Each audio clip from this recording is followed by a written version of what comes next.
आप सभी को प्रणाम करते हैं। हमारे घर में भगवान का मंदिर है। मंदिर में भगवान की प्रतिमाएं हैं। प्रतिमाओं को भगवान के मंदिर में कैसे रखना चाहिए, किस तरह से रखना चाहिए, किस प्रकार की प्रतिमाएं रखनी चाहिए, अनेक प्रकार के प्रश्न मन में उठते रहते हैं, सुनते रहते हैं हम। तो इनका समाधान शास्त्र विधि के साथ आपको आज की इस वीडियो में मिलने वाला है। आप सभी का स्वागत है सनातन धर्म गिरीशानंद शास्त्री यूट्यूब चैनल पर। आज की यह संपूर्ण वीडियो आप सभी के प्रश्नों पर आधारित है। भगवान के मंदिर से जुड़ी हुई 10 अनमोल जानकारियों को आपके प्रश्नों के आधार पर बना रहा हूं। जो कुछ कहूंगा शास्त्र प्रमाणों के साथ कहूंगा, विश्वास मेरे पर नहीं शास्त्र प्रमाणों के ऊपर कीजिएगा। आइए आज कुछ अच्छा सीख लेते हैं। पहला प्रश्न है आप सभी का कि हम अपने घर में भगवान की कितनी प्रतिमाएं रख सकते हैं। तो सुनिए शास्त्र प्रमाण के साथ। एका मूर्ति न संपूज्या गृहिणा स्वेष्टमिच्छिता अनेक मूर्ति संपन्न सर्वान कामान वाप्नुयात। शास्त्र कहता है कि किसी भी गृहस्थी को एक प्रतिमा अपने घर के मंदिर में नहीं रखनी चाहिए। भले ही आप शिव के उपासक हो, कृष्ण के उपासक हो, रखिए आप अपने इष्ट की प्रतिमा, किंतु एक प्रतिमा नहीं रखेंगे। आपने सर्व देवी देवताओं की प्रतिमा अपने घर में रखनी चाहिए। प्रश्न उठता है कितनी प्रतिमाएं रखें और किन की रखें। तो इसके विषय में शास्त्र कहता है आदित्यम गणनाथम च देवीम रुद्रम च केशवम पंचदेवत्यमित्युक्तम सर्वकर्मशु पूजयित। शास्त्र कहता है कि अपने घर में हो सके पंच देवी देवताओं की प्रतिमाएं अवश्य रखें, जिन्हें हम पंचदेव कहते हैं। सूर्य, गणेश, देवी, केशव और भगवान शिव, इनकी पंच प्रतिमाएं आपके घर में होना अनिवार्य है। पंच देवताओं को अपने घर में अवश्य विराजित करना चाहिए। इसके इतर जो आपके इष्ट देवता हैं, कुल देवता हैं, उनकी प्रतिमा को आप अपने घर में या उनकी फोटो को अपने मंदिर में, देव मंदिर में रख सकते हैं।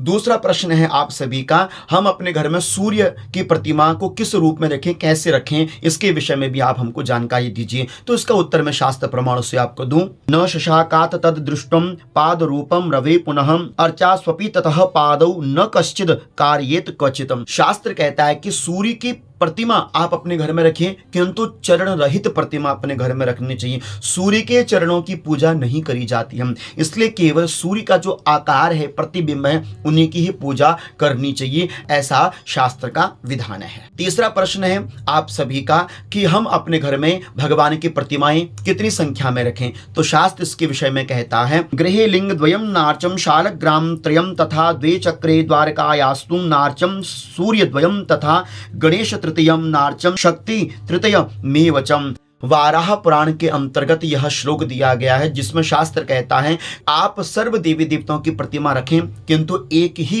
संख्या में रखें। अत्यधिक रखने की आवश्यकता नहीं है। एक ही गणेश जी हो, एक ही माता हो, एक ही सूर्य हो, एक ही नारायण हो, एक ही शालिग्राम हो, एक ही आपके घर में शिव की शिवलिंग हो अथवा शिव की प्रतिमा हो। सभी देवताओं की प्रतिमाएं अपने देव मंदिर में एक ही रखनी चाहिए। अत्यधिक प्रतिमाओं को घर में रखने से उद्वेग, क्लेश आदि होता है। इसलिए सर्व देवी देवताओं की संख्याएं देव मंदिर में केवल एक ही होनी चाहिए, अधिक नहीं होनी चाहिए। चौथा प्रश्न है आप सभी का कि हमने अपने घर में शालिग्राम भगवान रखे हैं, कितनी संख्या में हम शालिग्राम अपने घर में रख सकते हैं। देखो शास्त्र कहता है कि शालग्राम द्वयम तथा, कि अपने देव मंदिर में केवल एक ही शालिग्राम भगवान की पूजा करनी चाहिए। इसके इतर यदि आप अधिक संख्या में शालिग्राम भगवान अपने घर में रखते हैं तो कितनी संख्या में होनी चाहिए, इसके विषय में शास्त्र ने निर्णय दिया है, आपको सुनना चाहिए। शालग्रामः समापूज्याः समेषु द्वितीयम नहीं। शास्त्र कहता है कि अपने घर में 2 शालिग्राम भगवान की पूजा नहीं करनी चाहिए। इसके इतर सम संख्या में ही आपने शालिग्राम भगवान की पूजा करनी चाहिए, अर्थात इवन नंबर्स में, जैसे 4, 6, 8 इतनी संख्या में आप शालिग्राम भगवान की पूजा कर सकते हैं अपने घर में रखकर, किंतु 2 शालिग्राम घर में रखना उचित नहीं है। एक ही शिलाचक्र और एक ही शालिग्राम अपने घर में रखें, वह शुभ है। इसके इतर यदि आप अधिक संख्या में रखना भी चाहते हैं तो इवन संख्या में रखेंगे, सम संख्या में रखेंगे, जैसे 4, 6, 8 ऐसी संख्या में शालिग्राम भगवान को आप रख सकते हैं। हो सके तो एक ही शालिग्राम भगवान भी आपकी पूजा के लिए श्रेष्ठ है। पांचवा प्रश्न है आप सभी का कि हमको अपने घर में प्रतिमाएं रखनी है, कितनी बड़ी प्रतिमाएं रखें, शास्त्र इसके विषय में क्या कहता है पहले सुनिए। नार्चा ग्रे शमजा मोतिश्चतुर अंगलतो अधिका वितस्त्यधिकम धातु संभवा श्रेय इच्छिता अंगुष्ठ पर्वादारभ्य वितस्त्रिया वदेव तू। शास्त्र कहता है कि पत्थर से बनी हुई प्रतिमाएं जो मंदिर में रखें अपने घर के, वह 4 उंगल की हो। धातु से बनी हुई प्रतिमाएं अपने देवघर में 12 उंगल तक की रख सकते हैं।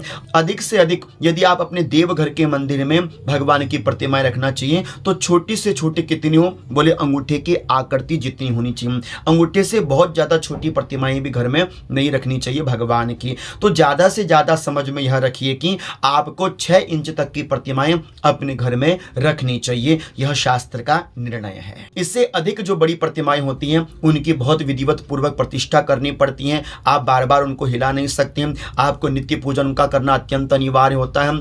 इसलिए छोटी प्रतिमाओं को ही गृहस्थी को अपने घर में पूजना चाहिए। स्वर्ण की प्रतिमा हो, चांदी की प्रतिमा हो, पीतल की प्रतिमा हो, ना हो सके तो माटी की प्रतिमा हो अथवा पत्थर की प्रतिमा भी हो तो आप अपने घर में 6 उंगल तक की रखिएगा। उनका नित्य पूजन कीजिएगा। श्रेष्ठ फल की प्राप्ति आपको अवश्य होती है। आप सभी का 6वां प्रश्न आया है, हमने जो अपने घर में धातु की प्रतिमाएं रखी होती हैं, लक्ष्मी, गणेश इत्यादि, क्या उनकी प्रतिष्ठा करना अत्यंत अनिवार्य होता है? इसके विषय में उत्तर दीजिएगा। तो शास्त्र क्या कहता है पहले वह सुनिए कि गृहे चलार्चा विघ्नेया प्रसादे स्थिर संजिका इत्येते कथिता मार्गा मुनिभिः कर्म वादिभिः शालग्राम शिलायां च न आवाहनम विसर्जने बाणलिंगानि राजेंद्र ख्यातानि भुवनत्रये न प्रतिष्ठा न संस्कारस्तेषा न आवाहनम तथा।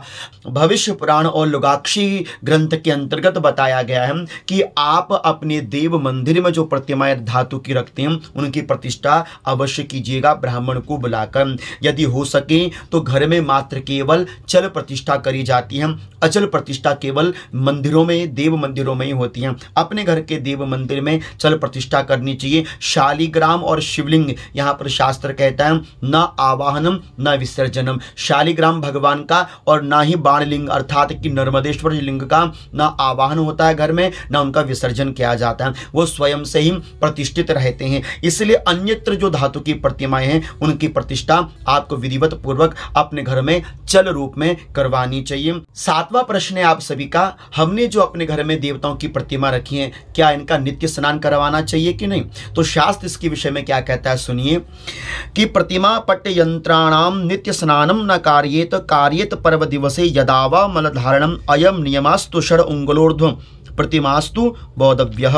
शास्त्र ने यहाँ पर कहा कि नित्य देव प्रतिमाओं का स्नान, पट यंत्र का स्नान, यंत्रों का स्नान नित्य करवाने की आवश्यकता नहीं है। कौन सी प्रतिमाओं को? जो 6 उंगल से ऊंची प्रतिमाएं हैं उनका आप नित्य स्नान मत करवाइए। जो 6 उंगल के बराबर की है या उनसे छोटी है आप उनका नित्य स्नान करा सकते हैं। और किसी ने प्रश्न किया था क्या इन सब प्रतिमाओं को इकट्ठे स्नान एक साथ करा सकते हैं? तो अवश्य सब देवी देवताओं के एक पात्र में रखिए, ऊपर से जल चढ़ा के उनको साफ सुथरा करके आप को यथास्थान पर रख सकते हैं। 8वां प्रश्न है आप सभी का कि हम देवताओं की प्रतिमाओं को मंदिर में कैसे रखें। देखिए पंचायतन यदि आप बना सकें, शिव पंचायतन अथवा केशव नारायण पंचायतन अथवा दुर्गा पंचायतन, सूर्य पंचायतन, तो आप बना सकते हैं। यदि आपको इतना समझ में नहीं आता तो हमको प्रतिमाएं कैसे रखनी चाहिए तो ध्यान दीजिए। ईशान्यम देव मंदिरम, ईशान कोण में सर्वप्रथम अपने देवघर को बनाइए और जितनी भी प्रतिमाएं हैं उनका मुख आप कैसे करें तो इसके विषय में शास्त्र में कहता है ईशानी माश्रितम देवम पूजयन्ति दिवोकसह आयुरारोग्य फलद मथोत्तर समाश्रितम शुभम शाद शुभम प्रोक्तम मन्यथा स्थापनम बुधे। यहाँ पर मत्स्य पुराण में कहा गया कि ईशान कोण में देवताओं का मंदिर हो और देवताओं की प्रतिमाओं का जो मुख हो वह पश्चिम दिशा की ओर हो और आपका मुख पूर्व की ओर लगे। इस प्रकार से देवताओं की स्थापना करनी चाहिए। इससे घर में आयु आरोग्य की वृद्धि होती है। हो सके ऐसी व्यवस्था ना हो, उत्तर में स्थापन करिए भगवान के मंदिर का और देवताओं की जो प्रतिमाओं का मुख है वह आप दक्षिण की ओर हो और आपका मुख उत्तर की ओर हो। इसके इतर पश्चिम और इस दिशाओं की ओर भगवान की प्रतिमाओं को रखना वर्जित माना जाता है। यदि आपके पास व्यवस्था नहीं बन पाती है तो चिंता मत कीजिएगा। आपने जहां मंदिर रखा है वहां ठीक है, बस आप अपना मुख पूर्व की ओर करके पूजन करें। दीपक का मुख पूर्व अथवा उत्तर की ओर कर दें। ऐसी व्यवस्था वहां पर कीजिए जहां पर हमारा मंदिर सुव्यवस्थित रूप से दिशा के विपरीत हो। तो ये कार्य करने से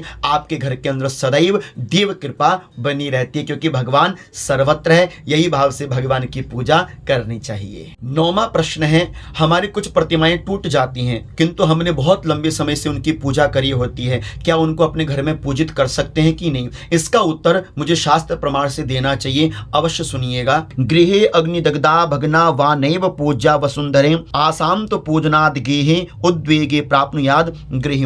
वाराह पुराण में कहा गया कि लग्नम भग्नम ना पूजित, जिन प्रतिमाओं के मुख छिप जाए, मिट्टी की प्रतिमाओं के मुख छिप जाए, दिख ना रहे हो, कोई हिस्सा टूट चुका हो, अथवा कोई जल चुका हो, अथवा कोई वस्त्र इत्यादि जल चुका हो, अथवा कोई भगवान की फोटो जली हुई हो जिसका मुख ना दिख रहा हो, घिस चुका हो, ऐसी प्रतिमाओं का पूजन करने से घर के अंदर उद्वेग पैदा होता है। अच्छा हो उनका आप विसर्जन कर दीजिए। इसलिए ऐसी प्रतिमाओं का, जो प्रतिमाएं खंडित हो, लग्न भग्न हो, जल जाएं अथवा जिसके मुख खंडित हो जाएं, दिख ना रहे हो, उनका विसर्जन करना ही अच्छा होता है। बस यहां पर ध्यान रखिएगा, जो शालिग्राम भगवान और शिवलिंग होते हैं यह टूटने के उपरांत भी पूजित होते हैं, बस इतना ध्यान रखिएगा। शालिग्राम टूटने के बाद भी कभी खंडित नहीं होता। इसके अन्यत्र जो भी प्रतिमाएं आपने घर में रखी हैं, यदि वो प्रतिमाएं कहीं से भी लग्न भग्न हो जाएं, टूट जाएं, तो उनका विसर्जन करना ही उचित होता है। 10वां प्रश्न है, अंतिम प्रश्न है, क्या हमें समस्त देवी देवताओं को जो हमने घर में स्थापित किए हैं उनकी आरती अलग अलग करनी चाहिए, उनको भोग अलग अलग लगाना चाहिए, क्या नित्य उनकी पूजा षोडशोपचार से करनी चाहिए, शास्त्र क्या कहता है? तो यहाँ पर मेरा स्वयं का अपना मत है कि आकाशात पतितम तोयम यथा गच्छतिम सागरम सर्वदेव नमस्कार्य केशवम प्रति गच्छति। सर्व देवी देवताओं को जो आप प्रणाम करते हैं अंत में भगवान नारायण को ही प्राप्त होता है। इसलिए आप इस शंका में मत रहें कि सभी को अलग से भोग लगाना चाहिए, सभी की अलग से आरती करनी चाहिए, सभी को अलग से स्नान आदि कराना चाहिए। ऐसी कोई आवश्यकता गृहस्थी को घर में करने की नहीं है। आप केवल सर्व देवी देवताओं के नाम को लेते हुए भोग लगा दीजिए। सर्व देवी देवताओं की आरती आप एक साथ भी कर सकते हैं। और हाँ, नित्य उपचार में यदि आप षोडशोपचार ना कर सकें, पंचोपचार से उनका पूजन कीजिए, उनके पर जल का छींटा लगाइए, उसके बाद उनको तिलक दीजिए, उसके बाद धूप दीप और अंत में नैवेद्य अवश्य अर्पण कीजिए। पंचोपचार से गृहस्थी को नित्य अपने घर में देवताओं की पूजा करनी चाहिए। प्रकार से मैं आशा करता हूं कि आपको जो मैंने शास्त्र प्रमाण दिए, आपको यह वीडियो अच्छी लगी होगी। वीडियो को शेयर करना मत भूलिएगा। आप मुझसे जुड़ सकते हैं इंस्टाग्राम पर, आप मुझे फॉलो कर लीजिएगा। आप सभी का दिन शुभ मंगल बना रहे, आप सभी के ऊपर भगवान की कृपा सदैव बनी रहे। आप सभी को मैं अपनी ओर से प्रणाम करता हूं।